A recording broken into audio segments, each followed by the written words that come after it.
Hello guys, mini vlog 123 it's Monday. ஒரு 11 மணிக்கு மேலே தான் லஞ்ச் ப்ரிப்பரேஷன் பார்க்க ஸ்டார்ட் பண்ணியிருந்தேன். சண்டே முடியலங்கிறனால சுத்தமாக வீடியோ எடுக்க முடியல.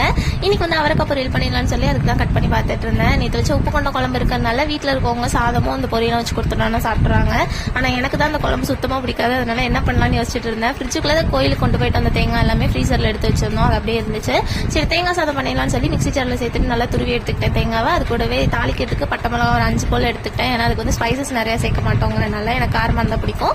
சாதம் எடுத்து ஆற வச்சுட்டு இந்த சாதம் பண்ணுறதுக்கு ஒரு கடாயில் வந்து தேங்காய் எண்ணெய் சேர்த்துக்கணும். தேங்காய் எண்ணெய் இருந்தால் சேர்த்துக்கோங்க, இல்லைனா நார்மல் எண்ணெய் கூட சேர்த்துக்கலாம். தேங்காய் எண்ணெய் சேர்த்தா ஃப்ளேவர் நல்லாயிருக்கும்.